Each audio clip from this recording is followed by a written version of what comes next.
Boa noite a todos. Boa noite. Hoje são 7 de agosto de 2017. Nós estamos reunidos para estudarmos a obra Pensamento e Vida. Hoje será o capítulo 15, intitulado Saúde.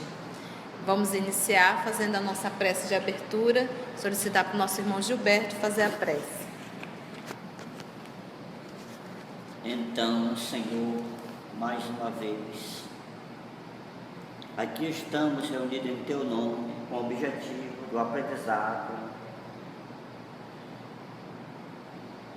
da santa doutrina, que nos oferece o consolo, o alívio e aponta os caminhos para sermos felizes.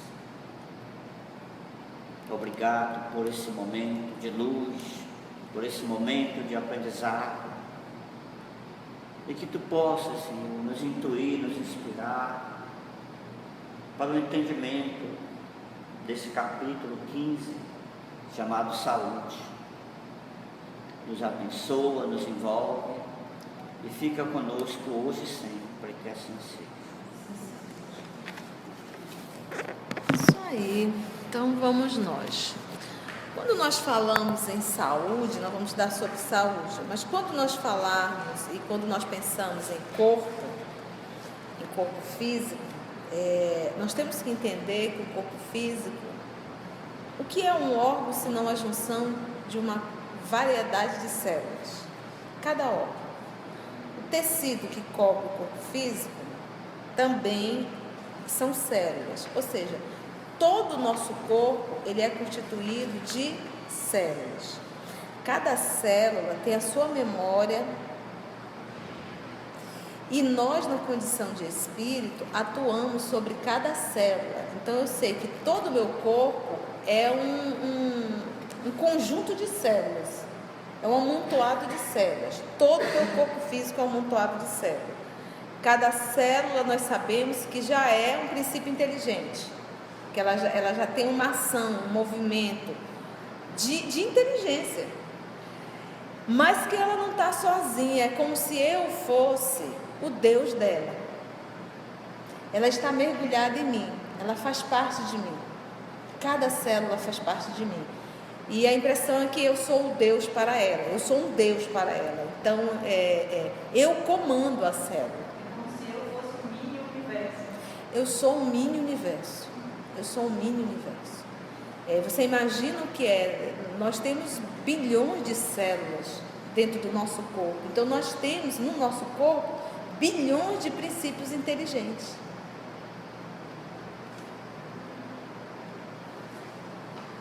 Bilhões de princípios inteligentes. Bilhões de princípios inteligentes só no nosso corpo.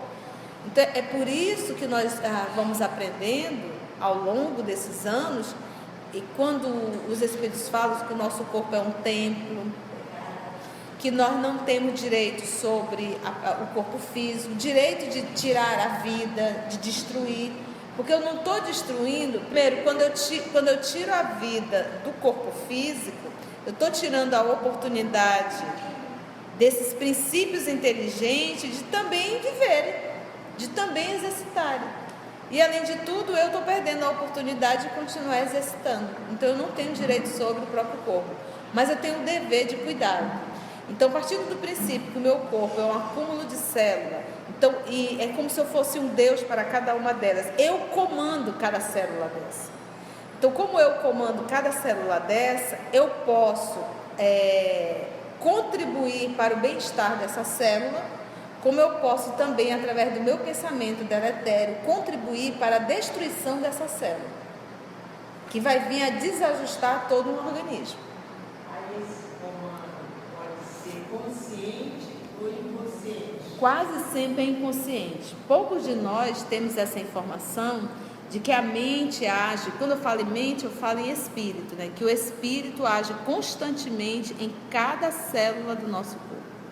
Em cada célula. E o Estudo de Emmanuel hoje vai alongar mais ainda essa informação.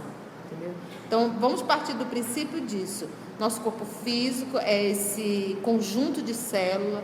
Cada célula, cada bactéria, cada vírus é um princípio inteligente que habita dentro do meu corpo. Esse corpo é, como a colega falou, um mini universo. Lembram que são bilhões de células, fora as bactérias e os vírus, que nós vamos chamar de reino Monera. E que nós, na condição de espíritos, estamos constantemente atuando sobre cada célula dessa, para o bem ou para o mal sobre cada célula, ok? Através do pensamento, da ação, da atitude, dos desejos. Vamos lá? Então, que Jesus nos conduza sempre, né? Vamos lá, a saúde. A saúde é assim como a posição de uma residência que denuncia as condições do morador. Quando você entra numa casa e essa casa é bagunçada, suja, imunda, não estou falando nem de riqueza e nem de pobreza, porque nem riqueza e nem pobreza é sinônimo de sujeira ou limpeza. Às vezes você vai em uma casa de pessoas de um nível financeiro, nível material elevado, mas a casa é uma bagunça, tudo fora do lugar. Falta uma manutenção, uma porta que está desabando. Você vê que o grupo daquela casa é um grupo relaxado, descuidado, porque a casa vai retratar. E às vezes você entra numa casa de pessoas que não têm um poder aquisitivo, mas apesar da falta do dinheiro, são limpas, são zelosas, são cuidadosas, né? Dá um jeitinho aqui, dá um jeitinho ali, e fica um ambiente agradável. Isso está retratando o quê? A moradora, os moradores de dentro daquela casa. Então esse é o primeiro ponto, quando ele diz, a saúde é assim, é como se fosse, né, a posição de uma residência que denuncia as condições do morador. Então o corpo físico é a residência, o morador é o espírito. Então o nosso corpo físico apresenta quem é o morador desse corpo, entendeu? Você olha para uma criatura relaxada, quem é relaxado? É o corpo ou é o espírito? É o espírito. Entendeu? E aí ele faz uma outra comparação ainda em relação à saúde. Ou de um instrumento que reproduz em si o zelo ou a preguiça das mãos que o manejam, tá? Substitui a palavra aí, decídia, por preguiça, tá bom? Ou de um instrumento que reproduz em si o zelo ou a preguiça das mãos de quem maneja. Você vai pegar, vamos pegar de repente você é uma criatura que trabalha com a marcenaria. Os teus instrumentos denunciam quem você é, se tu é zeloso ou não. O mecânico dentro da sua oficina, a oficina dele demonstra quem ele é, apesar de ser uma oficina. Aí ele deu esses dois exemplos, a casa que denuncia o morador e o instrumento que denuncia quem o maneja. Ok até aí? Até então só explicação, é só exemplos. Aí entra agora ele. A falta cometida, o erro cometido, opera em nossa mente um estado de perturbação. Então essa é a primeira informação, Fabrício. Olha só, uma falta cometida, um erro, uma falta que eu cometi, e essa falta a partir do princípio que fui contra as leis que regem o universo, agi contra as leis divinas. E aonde está gravado a lei de Deus? Então isso já cai por terra. Não, mas o fulano não conhecia, mas o Beltrano nunca foi numa religião, o fulano nunca frequentou o centro espírita. Cai por terra, porque a lei Deus grava na consciência de todos os seres humanos, ok? A falta cometida opera em nossa mente um estado de perturbação. Que a lei não está gravada? Agir contra, isso já vai gerar em mim um estado de perturbação. Vamos dar alguns exemplos práticos no nosso... Nós estamos vivendo um momento político complexo, mas muito bom, porque nós começamos a perceber que os valores estão se modificando. Nós acompanhamos o então ex-presidente em toda a sua trajetória de 8 anos. Hoje, quando nós olhamos para ele já teve um câncer, não está totalmente curado. A outra colega que o substituiu também teve um outro câncer. E nós olhamos para ele, a fala dele, a visão dele, já de uma pessoa o quê? Totalmente enlouquecido. A fisionomia demonstra que não está bem.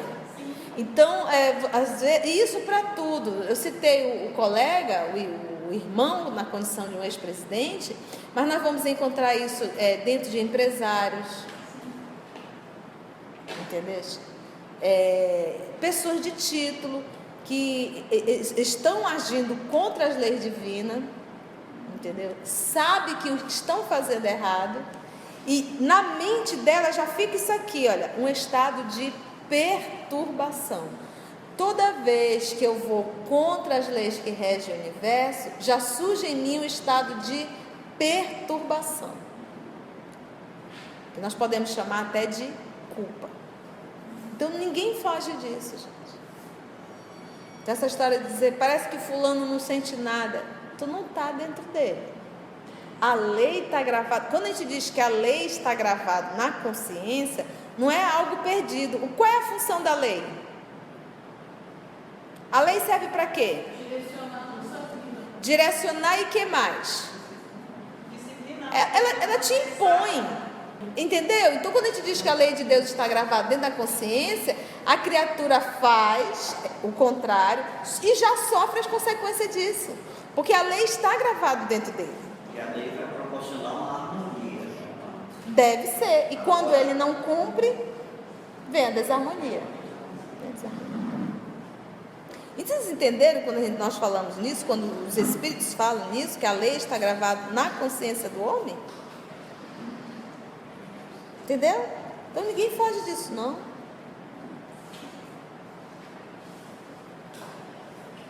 Olha lá, a falta cometida opera em nossa mente um estado de perturbação, ao qual não se reúnem simplesmente as forças desvairadas de nosso arrependimento. Olha só que informação.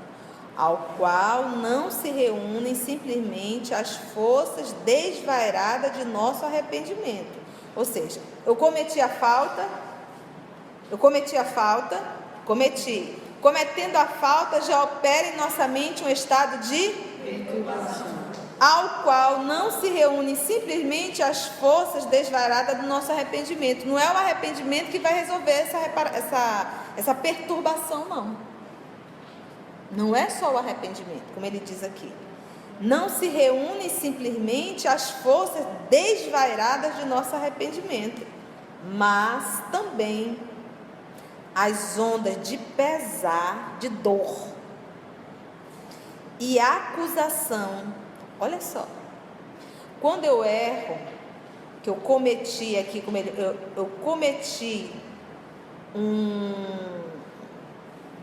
uma falta, vai me gerar uma perturbação, e logo essa perturbação, ela vem acompanhada do quê? Do arrependimento. O que que eu fiz? Ele diz, mas não é só isso não, tem mais. Esse arrependimento é automático ou uma pessoa ainda tem que cair em si para se arrepender? Olha, se a criatura não estiver desassociada do próprio pensamento, que seria um psicopata, o psicopata ele não há arrependimento. Ele está desassociado das emoções.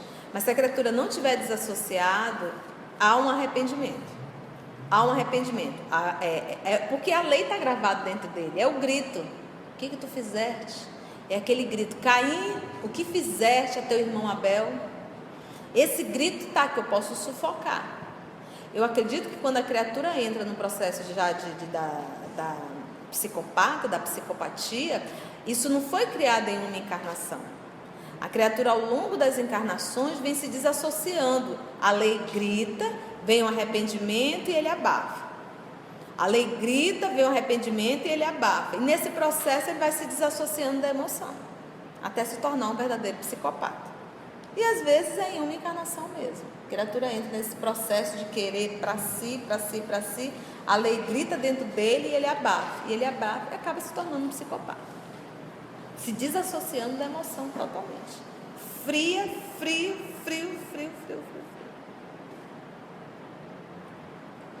É patológico. Então ele diz assim: então, cometo uma falta, vem logo as forças, e ele coloca um termo pesado aqui, desvairadas de nosso arrependimento. Não é uma coisinha qualquer não, vem forte, porque a lei está gravada em mim, mas também tem mais coisa aí. Olha só: as ondas de pesar e acusação da vítima, e de quanto se lhe associa ao sentimento. Então, ou seja, eu fiz o mal para a estrela, o natural é essa onda, como ele coloca aqui, desvairada, aqui, a força desvairada do arrependimento vem em mim, mas isso ainda não basta. Ainda vai vir a acusação dela sobre mim, e a acusação, como ele fala aqui, olha, a acusação da vítima e de quanto se lhe associa ao sentimento. Se a Lígia estiver associada à estrela de comum acordo, eu ainda também vou ter que ouvir da Lígia. Então, fiz uma besteira, tive a força do arrependimento, mas não, só essa dor não é o suficiente. Ainda vem a dor de eu ouvir a vítima me acusando, e de quem estiver em torno e a favor da vítima também me acusando. Vocês estão entendendo? Vamos ver o resultado de tudo isso. O que acontece depois de tudo isso? Do arrependimento, da acusação da vítima e da acusação dos que se associam ao sentimento. Instaurando, em mim agora, desarmonias de vastas proporções nos centros da alma. Nos centros da alma, ele não está falando do corpo não. Olha para onde vai essa desarmonia, da alma. Aí vem a percutirem, a ferir sobre a nossa própria instrumentação. Então, a ferida primeira é onde? Na alma. E vai ferir aonde? No corpo. Então, ou seja, por isso, olha só, olha a informação que nós tivemos aqui hoje. Por isso, o perdão. Quando eu fiz mal à estrela, a estrela não me perdoou, ela é minha vítima. A agressão dela me cobrando já me faz o mal, já fica uma ferida na minha alma. E ela também passa a ser responsável por isso. Quando a Lígia se une a ela para também me agredir, a Lígia também passa, porque ela vai me ferir, ela vai ocasionar também um ferimento na minha alma. A Lígia também passa a ser responsável por esse ferimento feito em mim. Entendeu? Porque eu não precisava do ferimento da estrela e muito menos do ferimento da Lígia, porque o ferimento maior eu já fiz em mim. Só o meu já basta. Só o meu já basta. Porque normalmente quando nós queremos ir agredir o outro, é como se o outro não estivesse submetido a leis. É como se eu deveria vir a ser a punição dele. Eu sou o juiz, né? Eu sou o instrumento, eu sou o juiz. E não é. Vocês viram como a coisa toma uma proporção maior? Então vamos lá. A falta cometida opera em nossa mente um estado de perturbação, e é para todos, ao qual não se reúnem simplesmente as forças desvairadas de nosso arrependimento. E aí ele vem, mas também as ondas de dor, né? E acusação da vítima e de quanto se lhe associa ao sentimento, instaurando desarmonias de vastas proporções nos centros da alma, a ferir sobre a nossa própria instrumentação. Que é o nosso próprio quê? Corpo físico. Até aí estamos juntos? Tá fácil? Tá dando para a gente compreender? Vamos lá. Semelhante descontrole apresenta graus diferentes, provocando lesões funcionais diversas. Então, dependendo desse, ele diz que o descontrole são graus diferentes. Óbvio, né? Provocando lesões funcionais aí diversas. Depende do tamanho da besteira que eu fiz. E também assim, depende, eu acho que aí entra o grau moral. É o grau de consciência, porque... Grau de consciência. Grande para o outro. Eu acho que aí não é o ato feito, mas o meu conhecimento perante esse ato. Por exemplo, uma criança brincando com fogo, ela não tem consciência. Ela não tem consciência. É necessário ela se queimar para ela ter medo daquilo dali. Um adulto, pois ele tem consciência, ele tem a informação que aquilo é perigoso, entendeu? Então, em verdade, eu acho que quando ele fala aí nesses graus diferentes, semelhante descontrole, apresenta graus diferentes, provocando lesões funcionais diversas. Então, isso daí é relacionado à consciência da criatura, entendeu? Como que a criatura, nível de consciência da criatura. Você imagina uma criatura que é dirigente de grupo, palestrante, estuda o espiritismo há 25 anos, e entra numa política e começa a desviar a verba, a encrenca vai ser maior, porque a criatura tem a informação. Aí vem a cólera. O que é cólera? É aquela enfermidadezinha que deu há uns anos atrás? Excesso de loucura. Se fosse aquela, tinha remédio. Tinha remédio. O que é? Vocês sabem? Vocês já viveram um momento de cólera? Não, nós somos espíritos puros. Nós, na nossa condição de espírito. Agora, olha só. A cólera, olha o segundo. E o desespero. O que é o desespero? Vocês conhecem? O que é o desespero? O que leva uma pessoa ao desespero? Uma falta de fé, a descrença. Vou dar um exemplo até. Vou pegar o 5, adiantar um pouquinho o livro. Mas você imagina. Vou adiantar um pouquinho o livro. Mas assim, foi um exemplo muito grande. Você imagina que ela estava, a mãe desencarnando, ela ali dentro daquela casa, de manhã me chega à porta o pai, a Suzana e a Beatriz e mais o Jaco. Ela vai receber aquele grupo, sabendo que na porta ao lado está a mãe e que naquele momento tudo vai acontecer. E ela diz assim: se o Senhor Jesus está deixando que tudo isso aconteça, é porque Ele sabe que é o melhor. É porque eu consigo me virar nos 30, né? Qualquer onde eu estava lendo, eu já estava tremendo. Dá uma aflição no santo dele. Desesperada. E ela consegue. Obviamente, emocionalmente, você vai sentir. Mas ela não se desesperou. Por quê? Porque ela sabia que aquilo ali estava dentro das programações divinas. Ela não fez absolutamente nada para que aquilo acontecesse. Ela evitou o máximo, mas aconteceu, e ela não veio a se desesperar. Agora, ou seja, aqui nesse momento ele está falando de doença. Ele fala da cólera, que é o pico de raiva, o desequilíbrio, aquele momento que tu berra, tu grita, tu arranca os cabelos, tu rebola os sapatos. Eu vivi numa família encolerizada, né? Papai e mamãe sempre estavam nesse processo de vai panela para um lado, panela para o outro.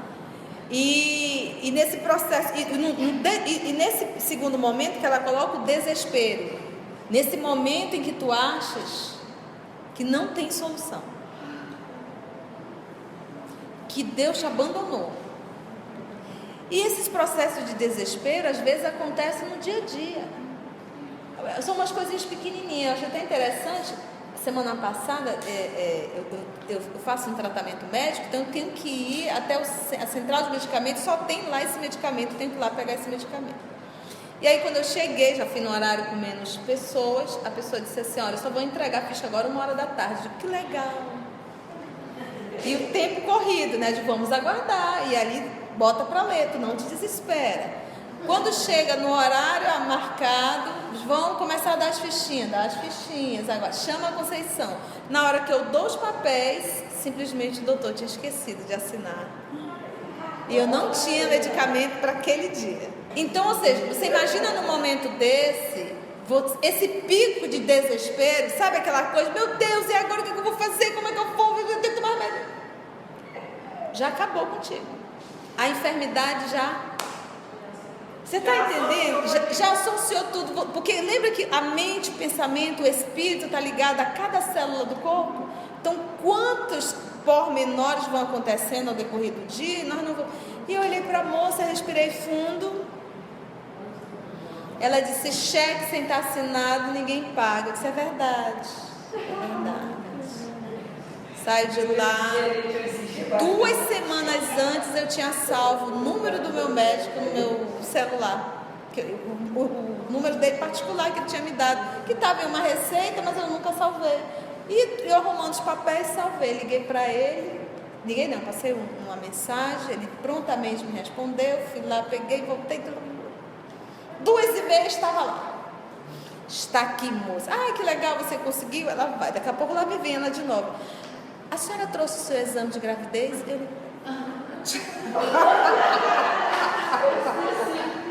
digo, isso moça, cabelo branco? Querida, vocês nunca me... Tudo num dia só. Eu tinha que ter tomado medicamento 12h30, já eram 3 da tarde. Eu disse assim: meu amor, Senhor, fazer-me instrumento. Vocês nunca me pediram isso. Ah, mas agora estão pedindo. Não, saiu bem doce. Eu nem chamei meu amor, eu disse: minha irmã. Eu disse: vocês nunca me pediram esse tipo de... Agora, não, mas agora estão pedindo. Eu digo: ah, mas a gente vai ter que dar um jeito, porque eu tenho que tomar esse remédio hoje. Esse exame só vou conseguir fazer amanhã. Quem é que eu poderia falar aqui? Aí vai lá para ele e eu já começo a orar. Jesus, tomar conta. Eu passei na primeira, passei na segunda, mas na terceira está difícil. E graças a Deus conseguiram resolver, abriram mão, deram a bendita medicação. E no outro mês eu vou ter que fazer exame de gravidez agora. E ó, se der positivo, a gente abençoa. Vou conversar com a ginecologista, doutora, me dê um documento, porque esse negócio não tem... Então, ou seja, por que a tia trouxe uma situação particular dessa? Que é para mostrar que quando nós falamos assim desse desespero, a Mita colocou casos assim gravíssimos realmente, que é raríssimo a gente conseguir controlar a desencarnação de um filho, principalmente quando jovem, a dor é muito grande, mas são esses atos também corriqueiros do nosso dia a dia. Você está entendendo? Um local que você chega, o pneu furou. E agora? Aí você tem desespero. Sim, e detalhe, não só testar a paciência, mas se eu entro em desespero, eu fico enferma. A enfermidade, porque, gente, a enfermidade não é assim, cheguei. É ao longo dos anos, esse maltratar do corpo ao longo dos anos, chega uma hora estoura. Entendeu? Então, quando chegar esses momentos, desafios, que eu jamais venha nem me encolerizar, e muito menos me desesperar. Tentar fazer um esforço enorme para tentar resolver. Por quê? Porque eu me amo. É um ato de amor, é um ato de auto-amor. Eu não vou me destruir. E as coisas acontecem. Eu tenho aprendido muito isso. As coisas acontecem quando tem de acontecer. Se é para ser, é. Se não é, não é. Pronto, acabou. Sim, não resolve nada. Agora é assim, quando a gente fala, Mita, que é um teste, Tu sabes por quê, mana? Porque nós estamos em um planeta de testes. Se não for, provas e expiações, se não fosse, se nós não tivéssemos mais que passar por isso, nós estaríamos em outro planeta. Então isso faz parte, eu acho legal, o contratempo, ele nos aperfeiçoa.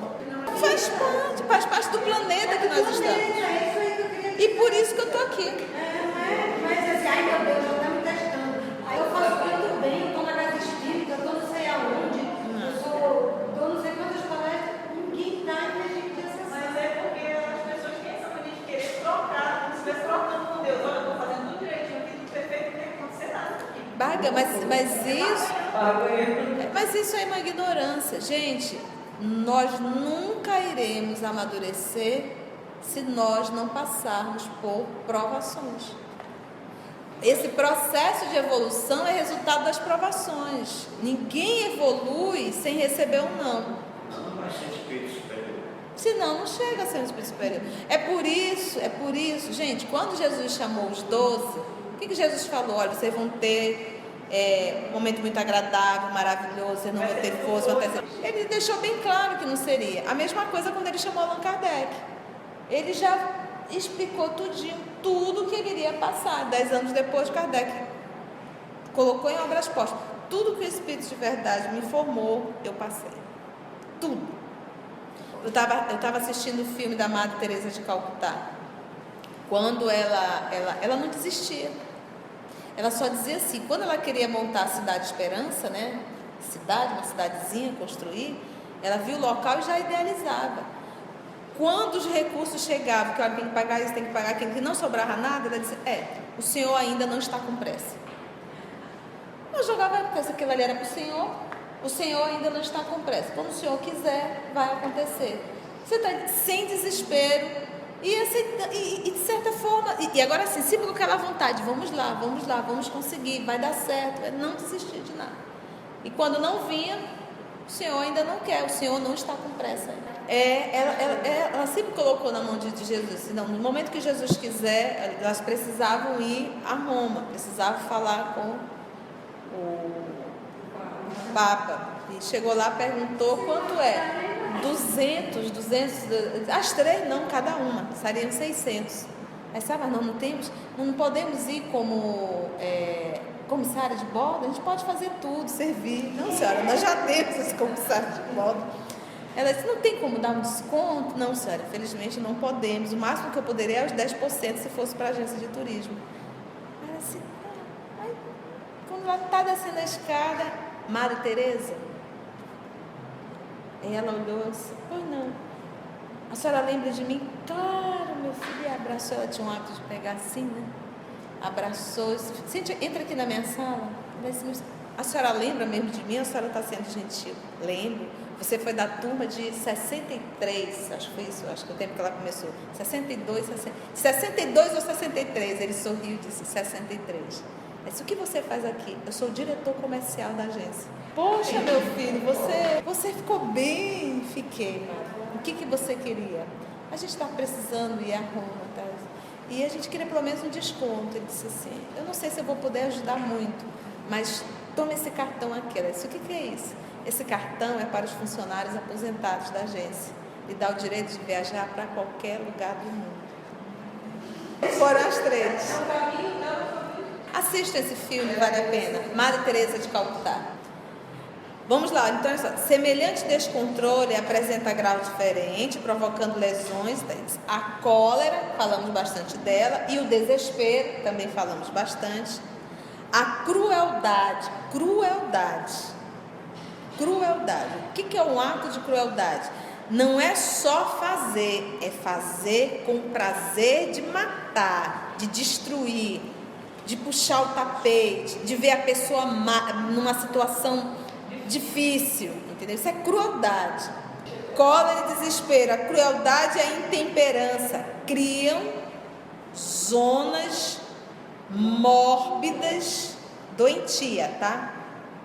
De natureza particular no universo orgânico. Esse cosmo aí é de universo. Olha que interessante. Cólera, desespero, crueldade, a intemperança. A intemperança é num número menor que a cólera, né? Nível menor. Criam zonas doentias, né? De natureza particular nesse universo orgânico. Olha a palavra aqui. Impondo às células a distonia. Impondo, é uma imposição, a célula não tem escolha. Impondo às células a distonia pela qual se anulam, olha só, impondo às células a distonia pela qual se anulam quase todos os recursos de defesa. Cólera, desespero, crueldade, intemperança vai criar doenças de natureza particular nesse universo orgânico, impondo às células a distonia pela qual se anulam quase todos os recursos de defesa do próprio organismo. Cólera, desespero, crueldade, intemperança, isso daí é tudo o quê? É eu penso ou eu sinto? Eu penso e sinto. Eu sinto e penso? Eu penso, sinto, para você não penso. Porque a São cólera sentimentos. É uma loucura temporária, você não está pensando nada. Você sente. Sai desvairadamente sentindo. Emoção. É sentimento. São emoções. É o quê? Isso aqui é o quê? Cólera é uma o quê? Emoção. É uma emoção. Desespero. Crueldade. Sentimento, dos efeitos aquilo, né? A intemperança. Então, é como se fosse assim, quando nós falamos de emoção e sentimento, é algo mais profundo do que o pensamento. Não é eu pensar. Não é o ato de eu pensar. Da racionalidade. É o ato de eu sentir. Eu acho que essa é a palavra meio que chave. Quando ele pergunta de O Livro dos Espíritos, ele diz que para entender Deus nos falta ainda um sentido. Então eu acho que esse contato corpo, espírito, eu agindo no corpo, é o que eu sinto. Mas eu pensar, o ato de eu pensar, a coisa pode passar na minha cabeça, mas isso não tem uma repercussão a nível de emoção e sentimento.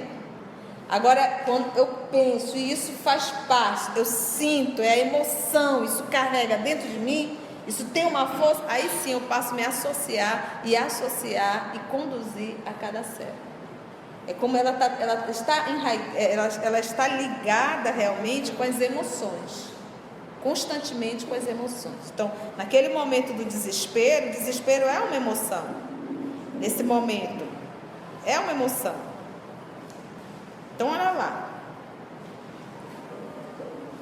Cólera, desespero, crueldade, intemperança criam zonas doentias de natureza particular no cosmo, né, no universo orgânico, impondo às células a distonia pela qual se anulam quase todos os recursos de defesa.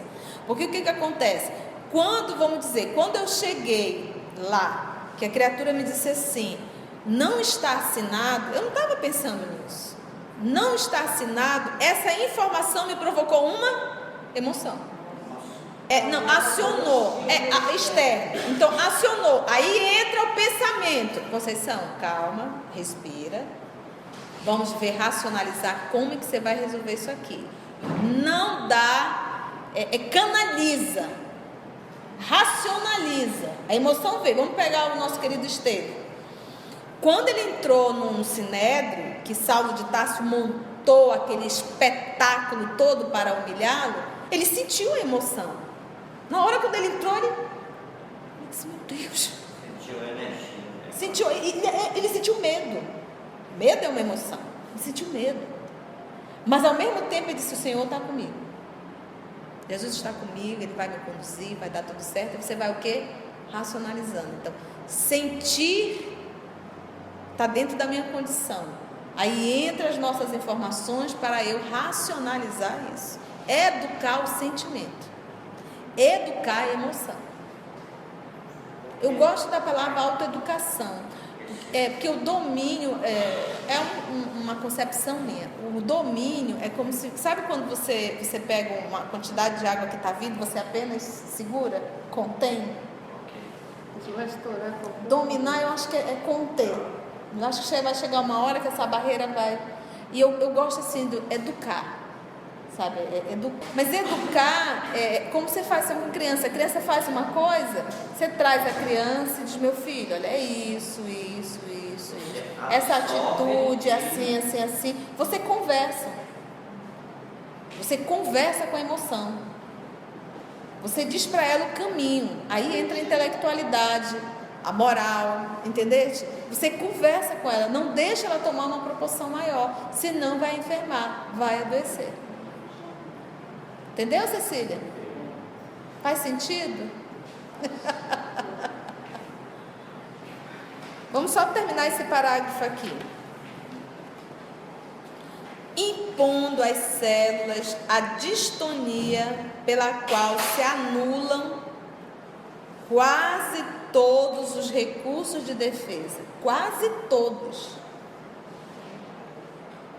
Abrindo-se leira, a leira é aquele raso que você faz na terra, né, para jogar as sementinhas, né, um rego, caminho.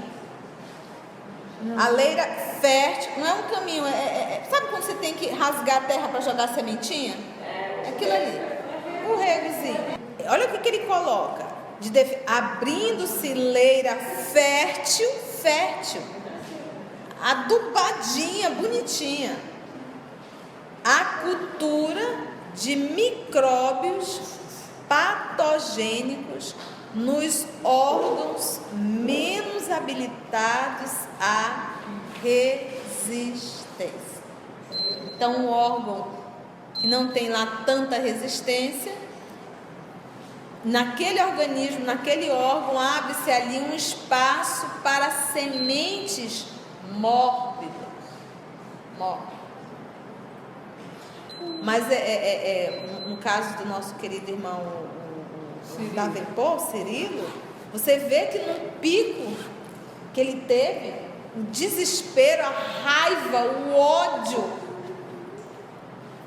o que fez? E quantos casos desse?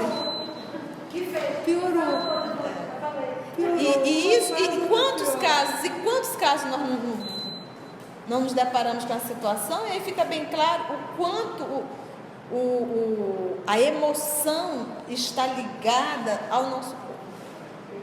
Aí volta aquilo que a Mita estava comentando ainda há pouco. Tem como viver no planeta Terra sem contrariedade? Não. Então o que eu tenho que fazer? Educar a emoção. Porque não foi a raiva. A raiva foi apenas o que desencadeou, mas foi a emoção que eu senti em relação àquela É difícil conseguir racionalizar a hora que chega um estímulo externo, falta assinatura.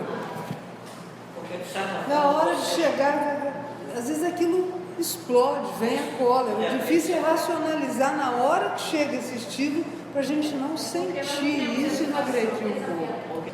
A emoção, ela vem num tamanho, ela vem, é a surpresa, exatamente, é a surpresa, é o não esperado, a emoção vem. O que vai fazer diferente é como eu vou lidar com ela. Olha, eu vou dar um exemplo banal. Eu estava fazendo um voo, acho que era São Paulo, Joinville, não me recordo, mas eu estava indo para Joinville. E uma criancinha de 4 anos, Maria, essa menina chorava convulsivamente e estava irritando todos os passageiros. E eu cheguei com a mãe e disse assim: por que Maria chora tanto? Eu já sabia que era Maria, porque a mãe, para Maria, para Maria, para Maria. E ela disse assim: porque a bonequinha dela caiu. Então ela estava sentindo a emoção dela de tristeza. A boneca caiu e molhou. E ela estava esse escândalo todo, porque a boneca estava molhada, era uma boneca de pano. Ou seja, a Maria está com problema, a Maria está com problema. Está sentindo, tem emoção? Tem, vai ter que resolver. Então, em verdade, esse ato de nós... Eu disse: Maria, tu estás com problema, a tua boneca está molhada. A única forma dessa boneca secar é tu soprar, fica soprando. Sopra, que ela vai ficar seca. E a Maria olhou para mim, adorou. Aí ela... Pronto, a menina parou de chorar, acalmou todo o voo. E lá pelas tantas eu olhei, era a mãe que estava soprando já, que ela já deu para a mãe, que ela deveria ter cansado. Sobrou para a mãe, mas eu acho que a mãe preferia... Não, e é uma solução. Então, ou seja, quando me vem a emoção, eu não posso fazer igual a Maria, ficar gritando, chorando. Eu tenho que saber como resolver aquilo. Vai para a busca. Não adianta, eu não posso perder tempo. E nem muito menos vou me destruir. Trocando em miúdos, muitas enfermidades nossas não são resultado de um passado delituoso. Às vezes é resultado simplesmente do mau cuidado nessa encarnação. E aí entra a intemperança, cólera, desespero. Tem mais um? Intemperança, cólera, desespero, crueldade. Gente, um abraço no coração, agradecemos a Jesus e até o próximo encontro.